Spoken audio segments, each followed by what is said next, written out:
Puji Tuhan, kita bisa berjumpa lagi, kita bisa beribadah dan mendengarkan firman Tuhan.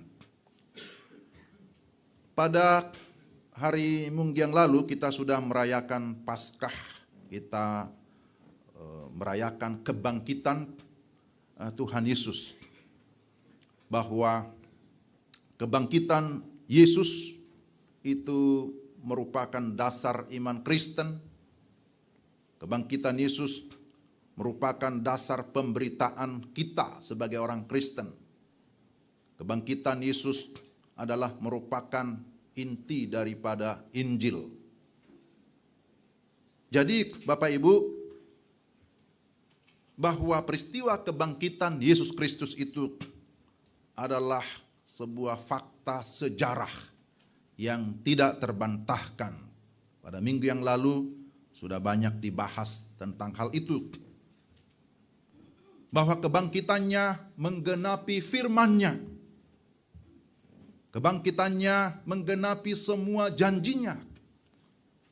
Kebangkitan Yesus juga mengkonfirmasi atau menyatakan bahwa memang Yesus itu adalah Tuhan.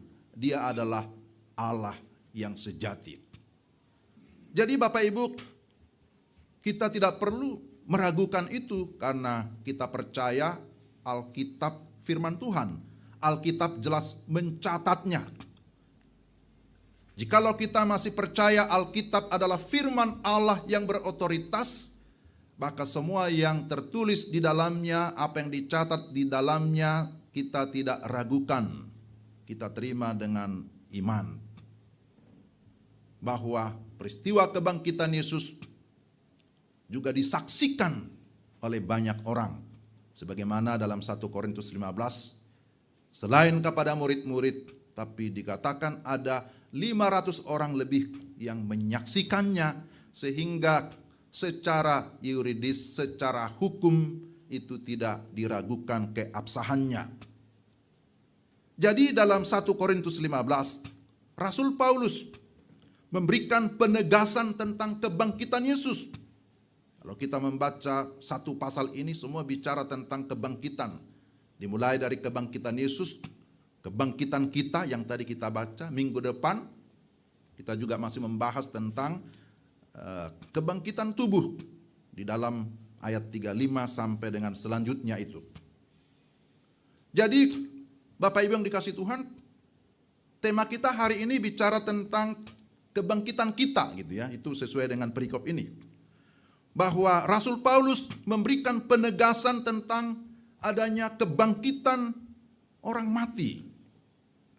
Kenapa Rasul Paulus perlu memberikan penegasan, memberikan pengajaran, memberikan nasihat kepada jemaat Korintus?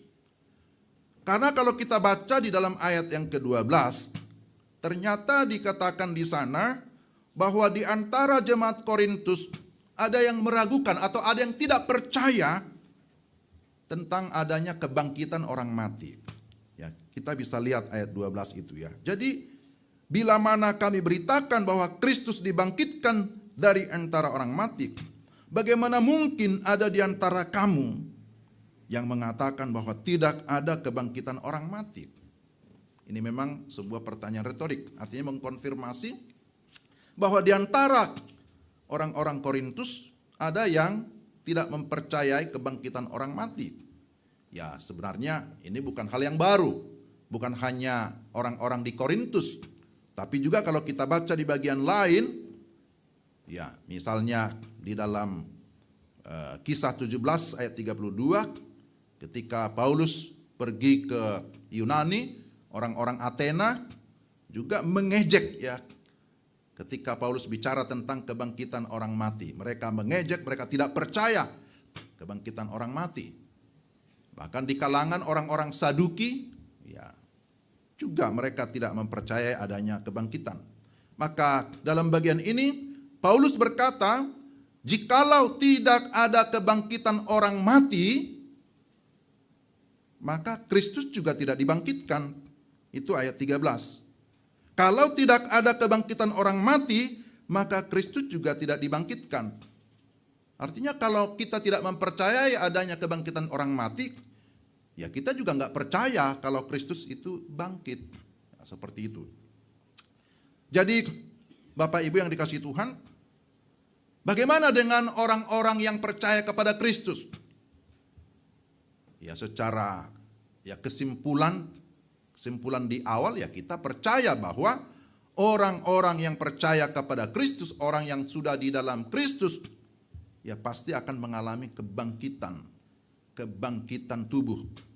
Ya tentang tema ini nanti minggu depan akan diperjelas lagi supaya ada batasannya ya, karena supaya nanti tidak tumpang tindih. Tapi sekarang bagaimana kita memahami atau memaknai tentang kebangkitan orang mati, tentang kebangkitan kita ini? Saya akan menyampaikan ya 3 hal ya berkaitan dengan tema ini. Pertama, bicara tentang ya apa dasar kebangkitan kita. Kedua, kapan sebenarnya kebangkitan kita itu terjadi dan apa yang merupakan tuntutan atau konsekuensi ketika kita menerima tentang kebangkitan orang mati. Ya, kebangkitan kita. Nah, mari kita lihat yang pertama. Pertama, bahwa kebangkitan kita itu dasarnya atau didasarkan atau dijamin oleh kebangkitan Kristus. Ini tadi kita sudah baca panjang lebar ya, dari ayat 12 sampai ayat 22 bicara tentang hal ini. Bahwa Rasul Paulus memberikan penegasan bahwa kebangkitan Yesus itu benar adanya. Yang benar ialah bahwa Kristus telah dibangkitkan dari antara orang mati. Itu dulu. Kita sudah pegang itu. Bahwa yang benar kata Paulus, Kristus telah dibangkitkan dari antara orang mati. Bahwa Yesus sudah dibangkitkan sebagai yang sulung dari orang-orang yang telah meninggal. Itu di dalam ayatnya yang ke-20. Kemudian ayat 23 diulang lagi. Tetapi tiap-tiap orang menurut urutannya. Kristus sebagai buah sulung. Sesudah itu mereka yang menjadi miliknya pada waktu kedatangannya. Jadi orang percaya mengakui kebangkitan Kristus. Tetapi tidak stop sampai di situ. Tidak hanya kita percaya Kristus sudah bangkit. Tetapi juga kita harus mempercayai tentang kebangkitan orang mati. Bahwa kita juga akan mengalami kebangkitan. Dasarnya apa? Dasarnya adalah kebangkitan Kristus. Apa yang terjadi kalau Kristus tidak dibangkitkan? Apa yang terjadi kalau kebangkitan orang mati tidak ada dan Kristus tidak bangkit? Maka di sini Paulus memberikan banyak di dalam ayat 14 sampai dengan 19 diulang-ulang ya. Ya. Andai kata Kristus tidak dibangkitkan, sia-sialah pemberitaan kami. Nah itu. Kalau Kristus tidak bangkit, sia-sia pemberitaan kami. Tapi juga dikatakan, sia-sia jugalah kepercayaan kamu. Lalu dikatakan, lebih daripada itu, kami ternyata berdusta terhadap Allah. Jadi kalau Kristus tidak benar-benar bangkit, pemberitaan Paulus juga menjadi sia-sia. Sia-sialah kepercayaan kamu dikatakan di sini. Ya, konteksnya kepada orang Korintus pada masa itu. Lebih daripada itu dikatakan bahwa kalau tidak ada kebangkitan orang mati, kalau Kristus tidak dibangkitkan, maka kamu juga akan mengalami kebinasaan. Kamu menjadi orang yang paling malang dari segala manusia.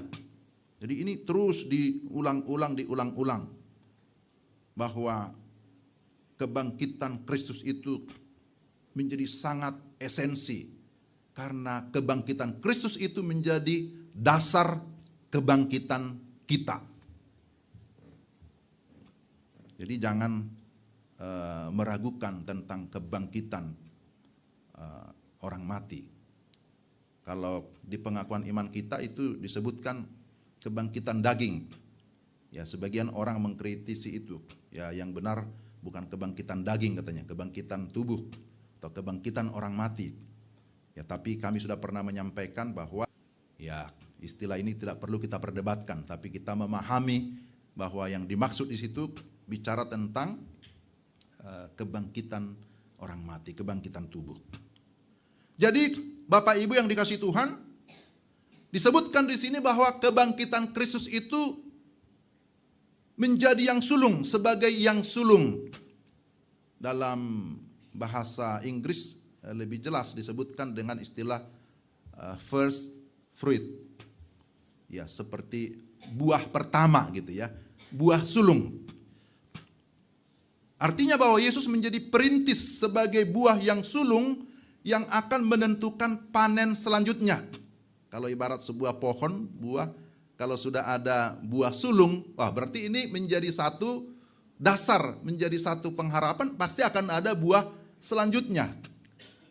Berarti ini bukan pohon yang mandul, kira-kira begitu ya. Tapi kalau sudah ada buah sulung, berarti akan menentukan akan ada lagi panen selanjutnya. Nah, ini gambaran yang diberikan bahwa Yesus disebut sebagai buah yang sulung yang menentukan panen selanjutnya. Sebab sama seperti maut datang kepada satu orang manusia, itu Adam, demikian juga dikatakan di sini kebangkitan orang mati datang karena satu orang manusia, yaitu Yesus Kristus. Jadi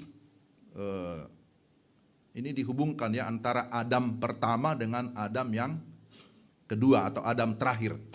Saya lebih sering memakai istilah Adam terakhir. Jadi nanti kalau Adam kedua ada Adam ketiga, nggak ada ya. Jadi sebagaimana dikatakan maut datang kepada satu orang manusia, itu Adam. Maka karena dosa Adam, maka semua manusia ya berdosa. Jadi ada istilah yang dipakai dalam teologi bahwa dosa itu sudah menjalar ya, diimputasikan kepada manusia. Dan tidak ada seorang pun yang bisa memutus dosa itu.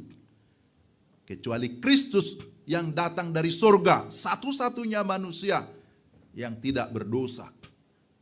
Dialah yang menyelesaikan masalah dosa itu. Dalam peristiwa kematian, ibadah Jumat Agung itu sudah dibahas, minggu lalu juga itu sudah disinggung, terus diulang-ulang.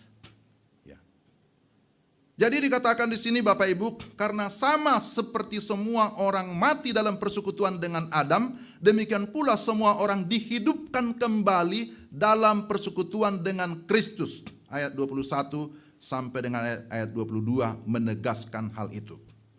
Jadi kita bisa perhatikan di sana ayat 21 sampai ayat 22. Jadi sekali lagi Bapak Ibu, kebangkitan kita itu didasarkan pada kebangkitan Kristus.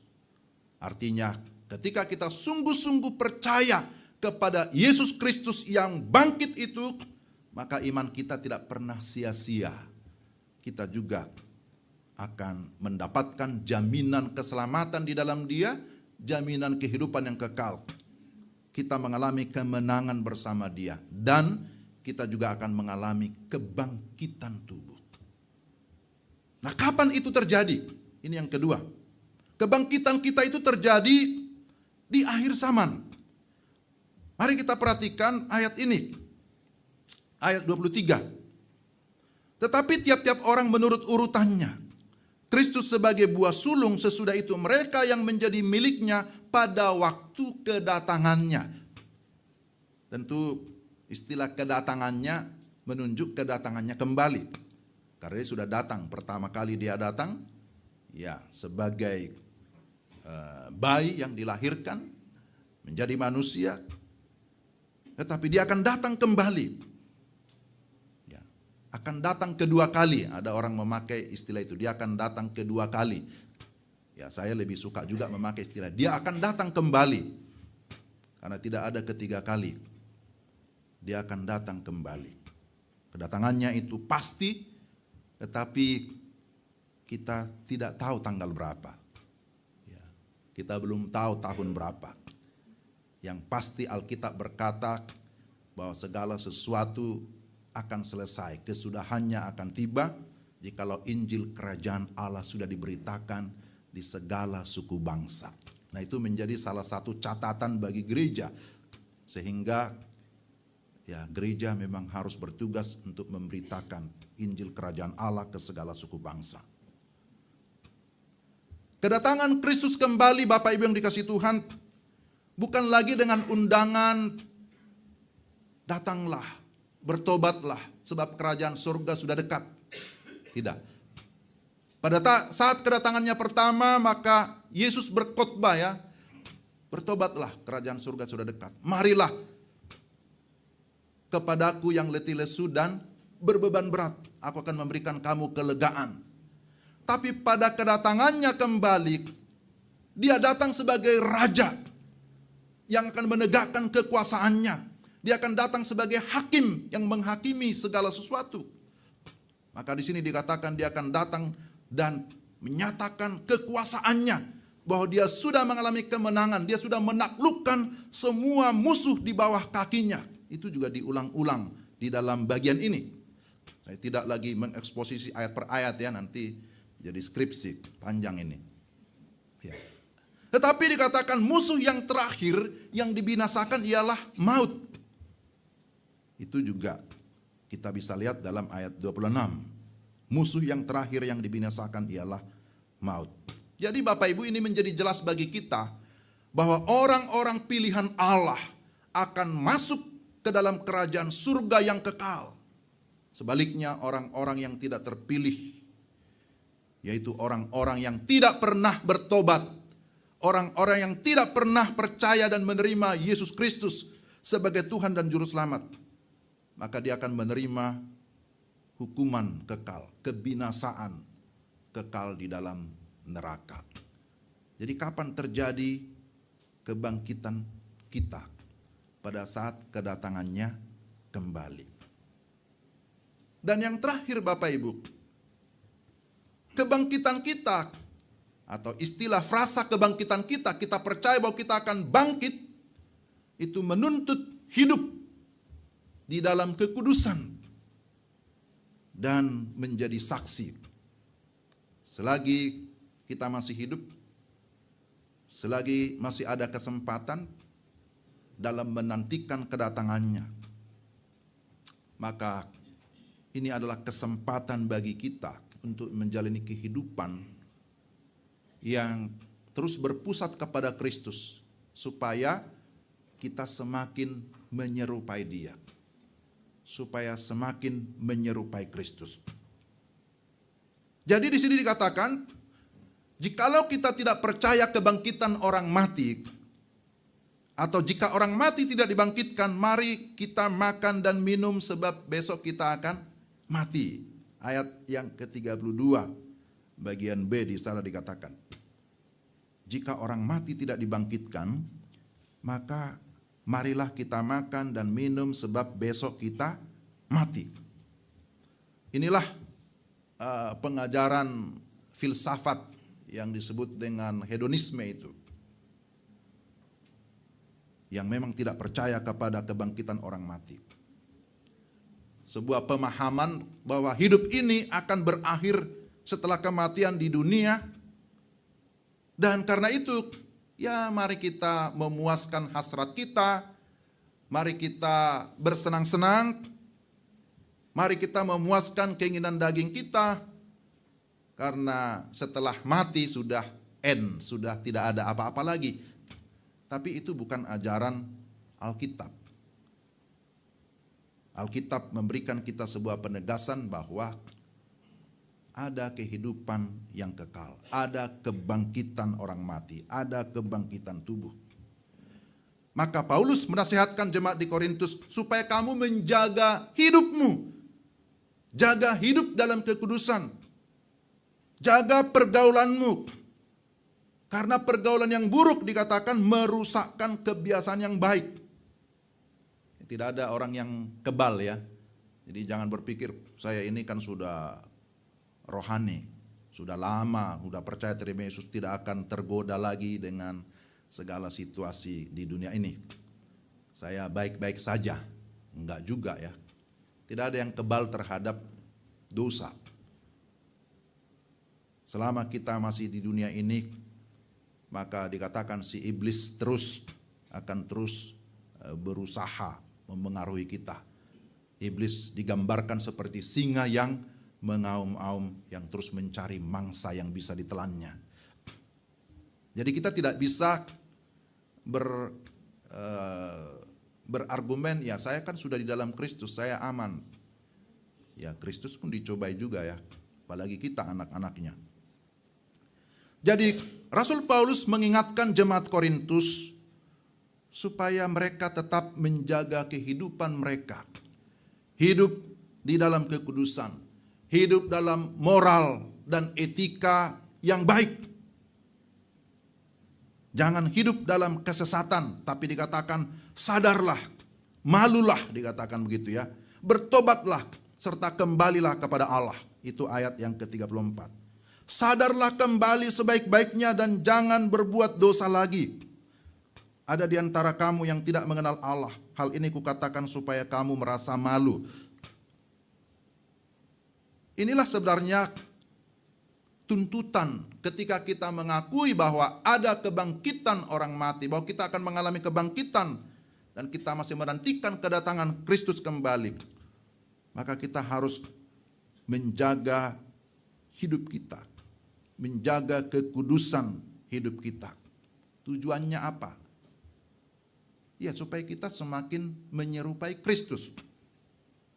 Itu sebabnya kita punya program, ya ada persekutuan, koinonia, ada pemuridan. Tujuannya kita supaya semakin serupa dengan Kristus. Rasul Paulus dalam bagian lain, saya kira kita sudah sangat familiar dengan Roma 12 itu ya, ayat 1 dan 2. Persembahkanlah hidupmu sebagai persembahan yang hidup, yang kudus dan yang berkenan kepada Allah. Itu adalah ibadahmu yang sejati. Lalu ditambahkan lagi, janganlah kamu menjadi serupa dengan dunia ini. Orang percaya memang sudah dikuduskan. Kita sudah mengalami pengudusan secara definitif. Secara status, orang yang sudah ditebus oleh Kristus disebut sebagai orang-orang kudus. Bukan orang Solo ya. Ya orang kudus ya. Artinya orang yang sudah dikuduskan.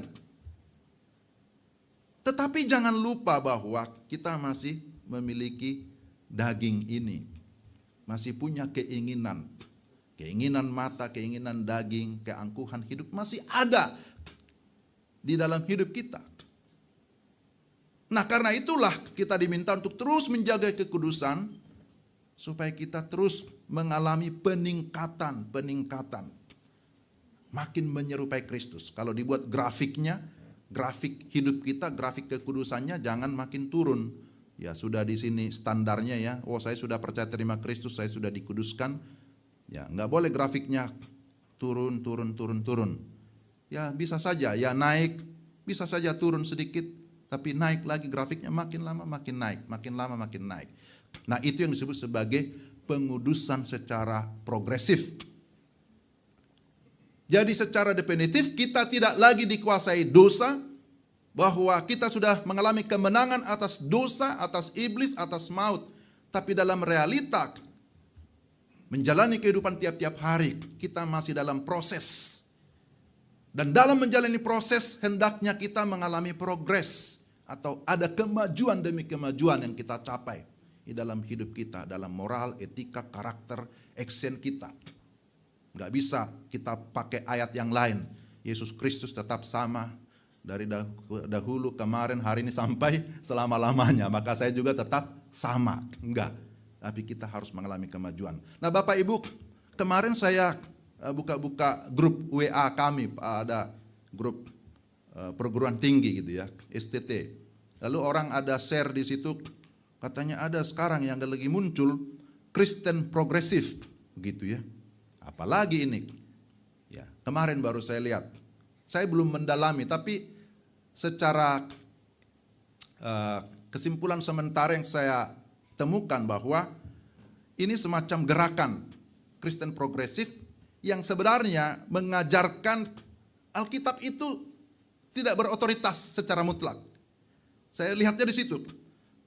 Satu pengajaran yang pada akhirnya akan mengabaikan otoritas Alkitab. Tidak lagi mempercaya Alkitab ini memiliki otoritas yang mutlak sebagai firman Allah.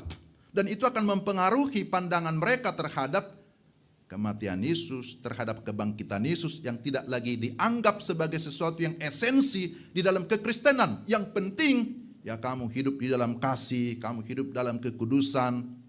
Seolah-olah dengan usaha manusia orang bisa mencapai tingkat yang tinggi dan bisa masuk surga tanpa Kristus. Wah, bahaya ini.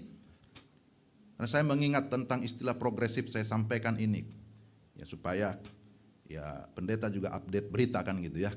Jangan sampai jemaat dengar dari luar lebih dahulu lalu kata wah pendeta kita ini enggak mengikuti. Ya. Jadi yang ini saya sampaikan secara singkat bahwa istilah pengudusan progresif tentu berbeda dengan apa yang diajarkan oleh orang itu. Bapak Ibu kalau penasaran bisa lihat di YouTube. Ketik saja Kristen progresif. Sebenarnya apa yang mereka maksudkan. Saya juga belum mengikuti secara tuntas. Tetapi memang kita harus mengalami progresif, ada kemajuan. Tapi biarlah pengudusan kita, artinya kemajuan hidup kita, oleh karena memang kita terhubung kepada Kristus. Semua dihubungkan dengan Kristus. Jadi jangan kita bertindak, berbuat, berpikir dan lain sebagainya, lalu mengabaikan Kristus yang mati dan bangkit itu. Itu tidak bisa, tidak boleh. Kita memang harus mengalami kemajuan.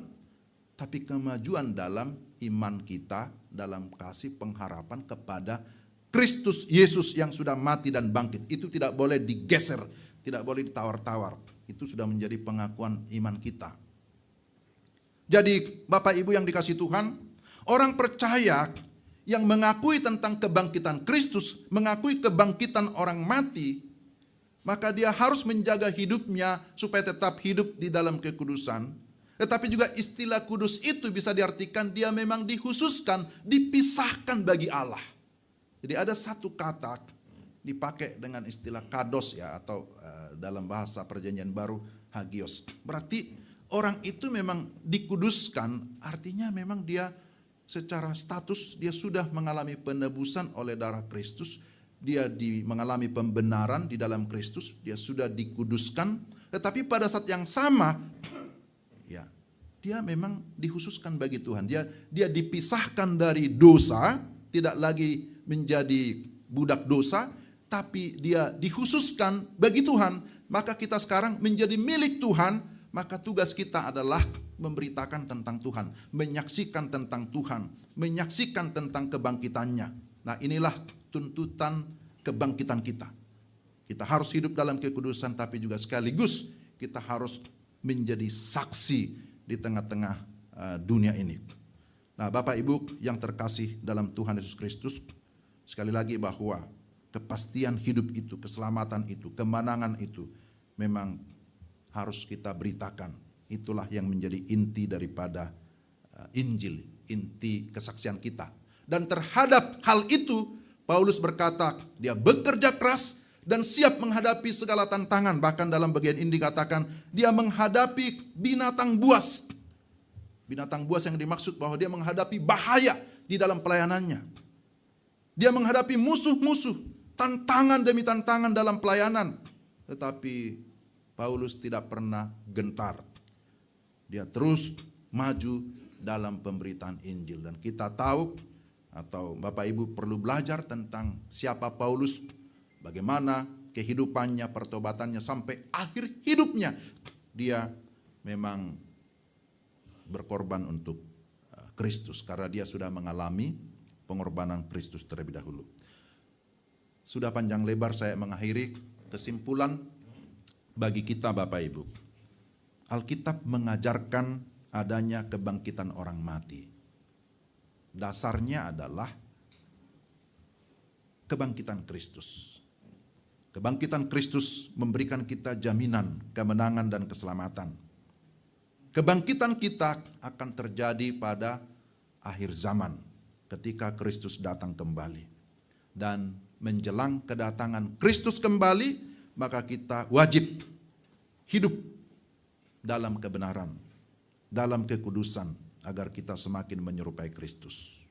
Selain itu, kita harus menjadi saksi-saksi Kristus yang disebut seperti surat terbuka, surat Kristus yang bisa dibaca oleh semua orang. Jadi mari kita menantikan kedatangan Kristus kembali, karena kedatangan Kristus itu pasti mendatangkan sukacita, mendatangkan kebahagiaan yang kekal bagi kita orang-orang yang percaya. Mari kita berdoa. Tuhan, terima kasih untuk firman-Mu.